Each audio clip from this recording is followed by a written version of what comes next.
Hello and welcome to Your Average Bear Gaming. In today's video, we're going to do the second kit from the Astra Militarum box set. It's going to be the Heavy Weapons Squad.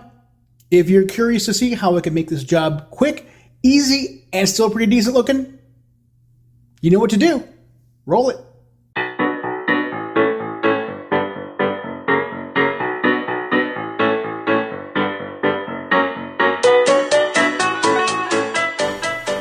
Here is the subject of my next project. This is the Astra Militarum Heavy Weapons Squad, or I guess Heavy Weapons Squads, because I think you add these to an Infantry Squad. I'm not entirely sure. I don't have the codex yet. I'll figure it out. But we have three models here that are kind of multi-part. They're all Astra Militarum, and they have some awesome, chunky, heavy weapons. And this was actually a pretty fun build. There are so many parts to this kit. And so, by the way, this is from the Christmas box, the Bastion Platoon. So it's just one of the many components that were in there. And so I went ahead and built it up. I didn't do like a building video. I don't know how interesting they are. And also, this is an old kit, right? I got it in a new presentation, but it's an old kit. You probably have already built it. But even if you haven't, it's really straightforward. There's nothing tricky except for perhaps this guy. This is the missile launcher option. So the bodies are the same all across the board. The things that are different are the arms and the weapons. And some of the weapons, well, this one specifically has an arm that connects directly to the weapon. The other ones, like here, for example, the arms connect to the weapon in this way. There's some little paddles here that our brave infantry person uses to, mash down the trigger and spray lead confetti downfield. So these are specific to this heavy weapon, or any of the heavy weapons that have a paddle. So like there's this guy, there's the heavy bolter that works the same way.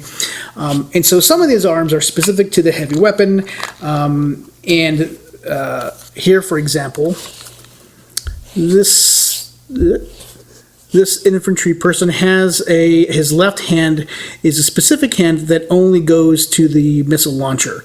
It's cupping the missile launcher, I guess the viewfinder or rangefinder, whatever you want to call it.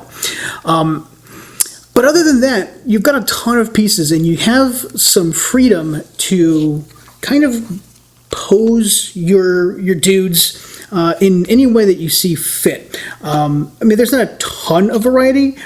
But since I've already done the infantry squad, I had a few bits left over. So, for example, this guy, rather than him, this guy right here, rather than him just holding his las gun, so the kit has parts so that he's holding his las gun kind of on the ground while he's, I guess, helping crew this weapon.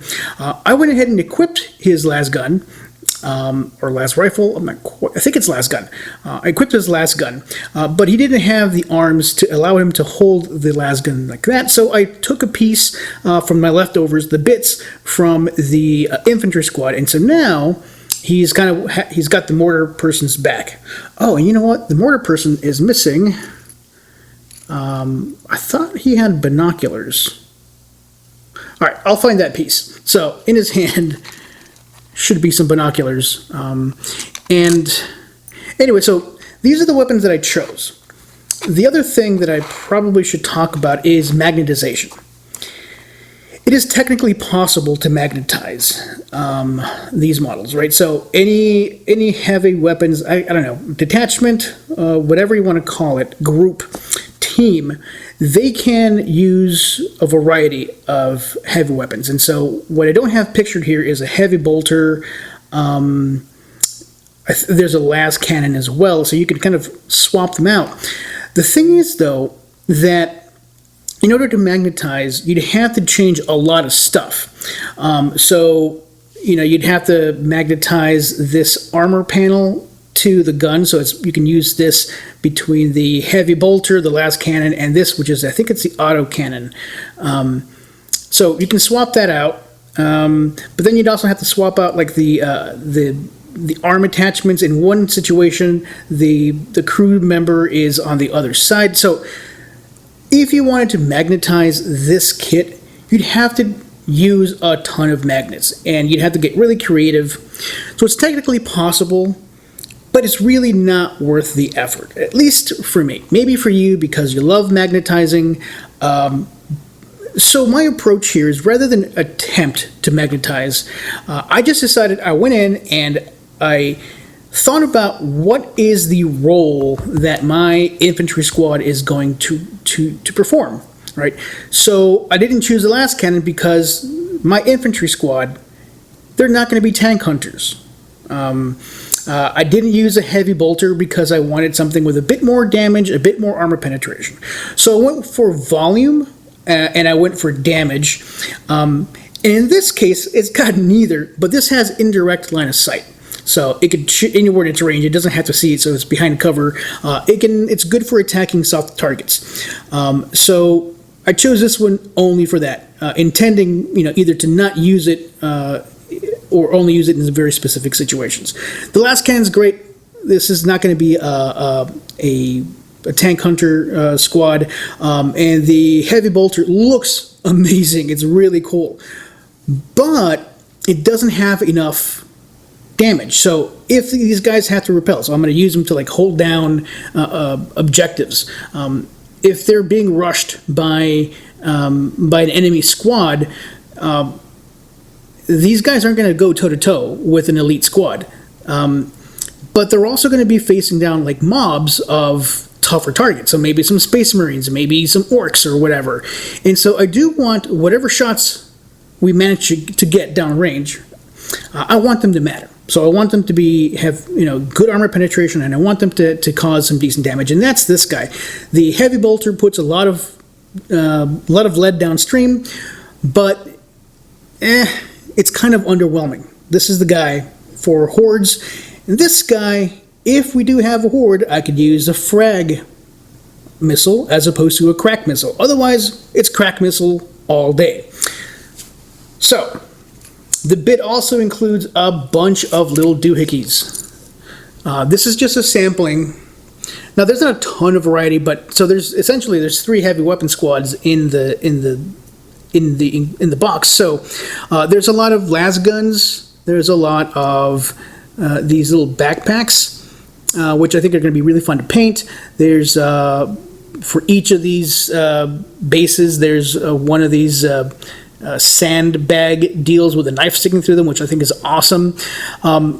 They've got missiles, they've got mortars, all kinds of stuff. And so I'm going to be able to decorate the bases with some of the bits that are included in the box, and I'll be able to customize my troopers with not just what's included in that box, but also with the bits and pieces that are left over from my infantry squad. And I also did one more thing here. This autogun crew member, or autocannon, whatever it is, he's holding like an ammo case. This is actually 2 halves of the ammo case for this. So this part right here, it's not a full cylinder on the gun. You take half of the cylinder and you glue that on there so it looks like a full cylinder. Well, we don't have a full cylinder in the kit, so what I did is I sanded down 2 halves from the other sprues, and now it looks like a full cylinder, and so he's grabbing it from the floor, getting ready to reload this weapon. So, same thing here. This arm isn't from this kit, sorry. This arm isn't from this kit.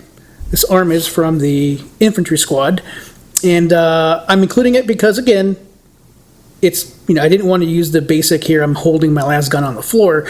I wanted him to be doing something. So he's got some binoculars. Those were included in the kit. And I attached the grenade flinging arm that was not included in the kit.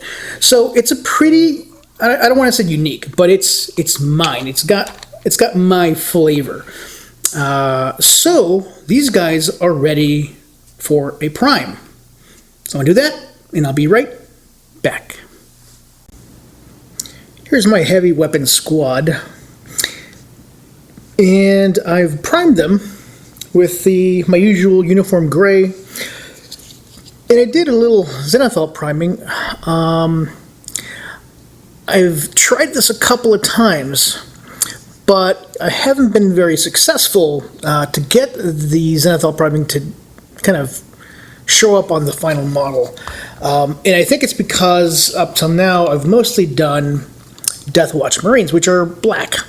And so maybe the first time I did it, and then I just did it like a normal base, and so that didn't show up. The second time I did just a glaze over the zenithal prime, and that also didn't show up, which I wasn't, very happy about, but it happens. But since these guys are not black, they're going to be the kind of the earth tone paint scheme that I tried before. I'm hoping that the zenithal prime will show through. And so what I've done is, you can kind of see here, the zenithal prime was from above and kind of to one side. And by orienting my squad members slightly differently, the zenithal prime is landing on different parts of them. So that's kind of where you see them here. So this would be the front of how they're going to get based. And so the zenithal prime kind of comes from here. I'm hoping for some dynamic effect, but that's what I'm hoping for. What I actually expect to happen is that the zenithal prime won't show up at all, because that's been my experience so far, but maybe this time is different. So I think the first thing I'm going to do is I'm going to work on the dudes, the crew of these heavy weapon things. And so I'm going to undo some of the temporary stuff. I was able to glue down a lot of it, but not all of it. And so, as is customary, I'm going to start with a glaze for the base coat, but I did something a little different with the glaze. I thought, so in previous attempts, previous projects, I've used glazes, but I've had kind of not mixed results necessarily, but I've had some problems with the paint not really adhering to the primer, and it was kind of driving me nuts because it's inconsistent. It doesn't happen all the time, but it happens often enough that it bugs me. And so when it happens, I have to go in and do multiple coats and kind of coax the paint to where I want it to go. It's a real problem when it happens. But since it's inconsistent, I don't have a good sense for what's causing it. And I kind of did some research, and I thought, hey, you know what? Some people here are talking about having not a similar problem, but they've experienced something like this. And that's where I learned a little bit about using the the quick shade, the washing media, basically it's the medium, the paint medium. So in my case, this stuff. And they use it for washes, apparently, if they don't want the pigment to be too diluted, or if they want it to have a little bit more viscosity. But kind of in passing, they mentioned how it can solve the issue of paint not sticking to the primer. Now I thought, ooh, okay, cool. So I'm going to try that here for the first time. So my glazes, I'll incorporate a bit of that medium. And so I'm hoping to get better results than I normally get on my models. That, of course, remains to be seen if that happens, but let's give it a shot. So for my base coat on these guys, this whole heavy weapons squad, it's going to have the same paint scheme as before, where I use Darkstone for the tunic, the pants, the cloth bits basically. Then I use skeleton bone for the armor panels, so kind of the hard stuff, right? The hard stuff right there, and leather brown for the boots and other leather accoutrement. The weapons will be mostly black. I'm not doing any special colors for the weapons. I kind of want the weapons to look and, kind of feel mass-produced. This is the Astra Militarum. There are no special toys here for the most part. It's just, here's a gun, go out and shoot, that kind of thing. So that's the plan for all these guys. And there's not a lot of them. So it's not like a full squad of 10. So that's going to be a quicker job. And there's a lot more. The weapon to trooper ratio is very different. So I'll be doing more weapon painting than I normally would. So, and I glued this down, or I normally would make it temporary because I was having some trouble with the arm placement. Once I paint, if I have trouble getting the arms in the right spot, it ends up like I get to glue and re-glue and do all that good stuff, and it ends up marring the paint finish, and I don't like that. So I glued them down to try to avoid that. So of course that means I have to navigate, through some pieces sometimes, but hopefully I'll have better results than I have before. Alright, the Heavy Weapons Squad is based. I went with basically just 4 colors. Leather brown, skeleton bone, dark stone, and goblin green. Oh, I lied. This guy right here, matte black for the weapons, for that mass-produced look. So I've got everything set for the basing. I think the next step is going to be washing.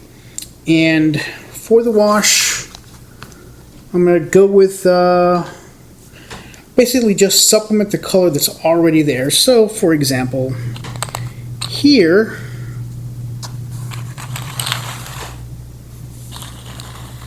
oh, and they're on these bases, but they're on here temporarily. See? Just so I can avoid handling them as much as I usually do. So I'm going to go in with some washes just to give it some shadow and some depth and whatnot. And in this case, it turns my goblin green into a really nice green that I don't know how to get without the washes. So lots of reason to use washes. That's what's happening here.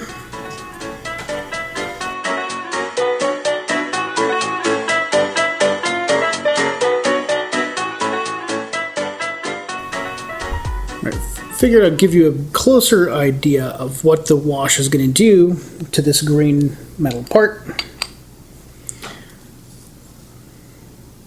So there it is right now. It's that goblin green glaze. I hit it with this wash, or this green tone. Starts to change a little bit.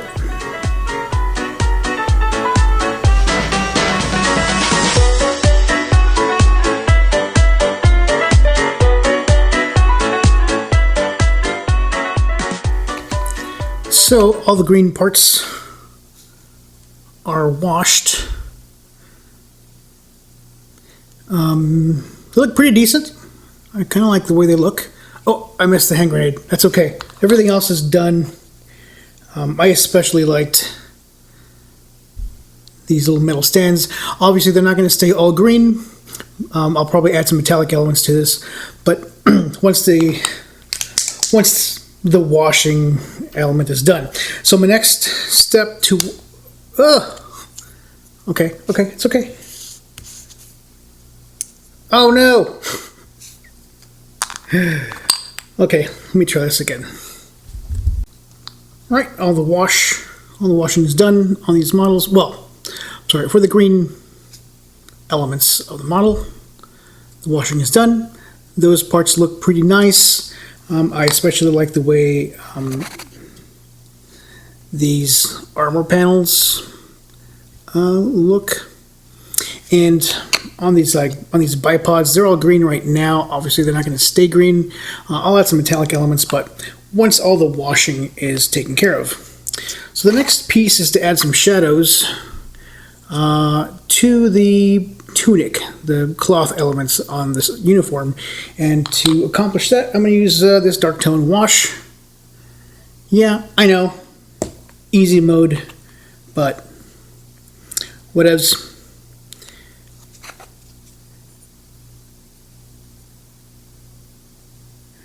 I'm trying not to get any place that it belong, but my work area is kind of on the small side, so I do what I can.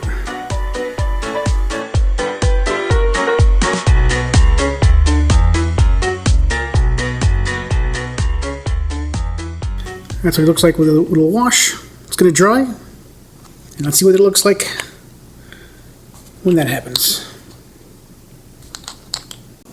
Here's the Heavy Weapons Squad. They're based and now they're washed.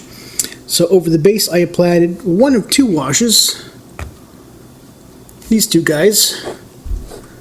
The dark tone went on the cloth parts, the tunic, and the soft tone, this stuff right here, went on everything else. So the leather boots, the gloves, and the bone white armor. So they all got a liberal wash of soft tone. It's nice and thick. It's done a good job. It's not entirely clean, like there's quite a line on this guy. If I had tried to do that manually, I would have been nowhere near as successful, but it's a really sharp line, so I'm going to try to touch that up with a little bit more of the wash, which in fact I have right here, so we'll do it right now. With any luck, this will cover up that really sharp line.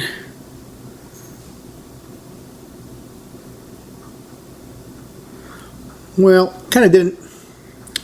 That's fine. That's as good as it's going to get. That's probably a mold line that caused that. I know I didn't do a great job of removing them. There's just a lot on these models. So that's as good as that's going to get. I think the next step here is just to add a little bit of layer paint, and there's not going to be a ton of it, but I'm thinking places like the Aquila on the helmet and the breastplate there. Where else might need a little bit of layer? Sorry, there's a little dog hair there. Oh, this guy has sunglasses. I'm going to silver them up. So that should be interesting. So there's not a lot on the actual troopers, but the weapons need some layers. Specifically, anything that's going to be metallic. So like the ammo there. A couple of details on the barrel of this weapon. The stands, same thing on here. They're going to be mostly black, but there's going to be some metal components to it. So I'll start there. And for the metal, for these guys, I've been going with shining silver. It's a little bright. I'll probably darken it up with a little bit of black.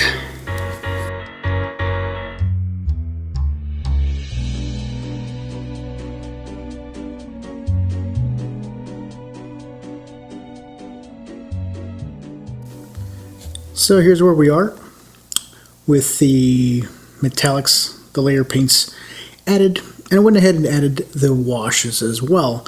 So there wasn't a ton of work to do on this so far as that was concerned. So like there's the legs on these, well, this is a tripod, the legs, some accents, ammo belts, So it's got metal, it's got some wash. Same thing here. I don't know why, but these bipods, I just love the way they look. Super sweet. Yeah, so it's pretty much all done here. So the next step, I think, is just to start gluing these guys down to these bases. In fact, I think I should probably hit them with primer before I start gluing, because then I'm going to add texture paint to this stuff and it's going to get weird. So let me prime the bases and then I'll glue these on. Should be quick. I've spent some time working on these little backpacks and other elements of their equipment, and I've got to the point where they look pretty decent, and it's time to add them to the models, which you'll see right here. You'll also notice that I've spent some time working on the bases, so I've glued everything down, and yeah, the plastic cement didn't really do the job. I had to go back in there with super glue, so as to avoid pinning, because pinning is not something I want to do. And I've learned a couple of things. So with this base, I wanted to do a combination of the texture paint from Citadel Color, but also wanted to add some actual flocking material. And so I did that, and I think I need to be more careful with this stuff. So I didn't really plan out the bases, and long story short, if you're going to add flocking material, it's probably best to do that before you prime, so that way you can add the material, then prime, and then paint. I've had a really difficult time, so I primed the base, then I went in and added some of the texture paint to just part of the base. I wanted to have kind of two types of terrain on there. And so the other part, I added some glue. It was wood glue this time around, and it seems to work pretty well. Added some rocks, added some sand, and obviously I didn't want the color of the sand, so I went in to try to paint it, and I've just added coat after coat after coat, and it's just not doing the job.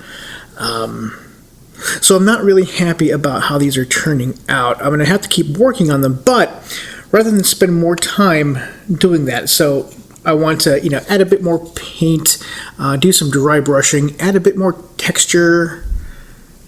So you'll notice here, for example, I added some of that texture paint so you can kind of see the flaking, but it's not quite as pronounced as I'd like. And I really don't want it to be pronounced everywhere. I wanted to have some variations. And so I'm going to add some blotches of a different texture paint. I think maybe some black. I don't know. Whatever the case may be, I'm going to add another color and then paint around it. But before I add those splotches of the other texture paint, I have to decide where I'm going to put stuff like this. All right, so I've got the sandbags. They've got it's a dark stone base with a skeleton bone dry brush. So I need to put these on the models, but I don't want to continue to add texture paste until I've decided where these are going to go. So it's not just these. I've got a couple of other things that I haven't painted yet, but things like these little mortar rounds, which I haven't even painted yet because I only have so many spots on my thing. Some of these missiles, some of these las guns that I want to have kind of lying around on the base. So before I do any more work on the bases, I'm going to add all of these things. So that'll be the next step. Let's do some gluing.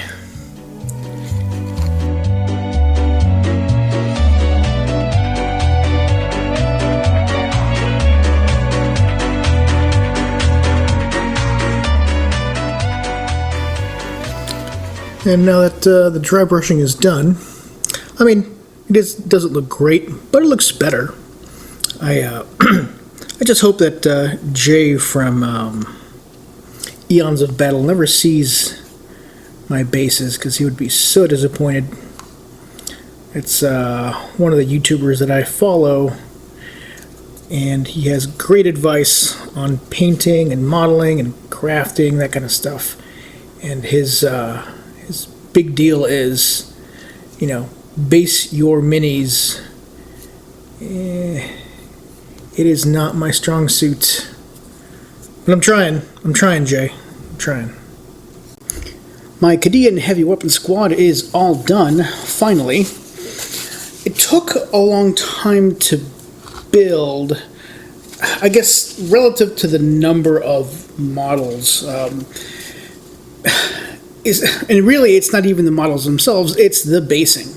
The bases are so big for two little dudes and a heavy weapons platform that I spent more time, I think, working on the base than I did on the models. And that's okay, because it was a really fun build. Something about this kit just made it so much fun. I think it was just the number of options that I had that it got my creative juices flowing. Like, not just the, you know, where the arms are going to go and what the individual troopers are holding and how they're holding them, but, you know, what's going to show up on the base. How am I going to orient their weapons? That sort of thing. It was a blast. It was the most fun I've had building Warhammer 40k miniatures in quite a while, I think. And these are old. This is an old kit, but it was a lot of fun, and I'm super glad I did it. The paint scheme was fine. The painting went pretty well. I'm getting pretty decent at getting the greens on the different accessories, and so I'm happy with my progress there. I didn't have as much trouble getting the arms on the models as I've had in previous projects. So yeah, I'm pretty happy with the way these turned out. Absolutely, the base could have done with a lot more work, some elevation, but for what it is and the amount of time I spent on it, I'm happy with the outcome. Could I have done better? Absolutely. But I could have done a lot worse. So, yeah, I'm happy with the way it turned out. I hope you enjoyed this. If you did, like and subscribe, and I'll see you next week. And as always, be good to yourselves and each other. Peace.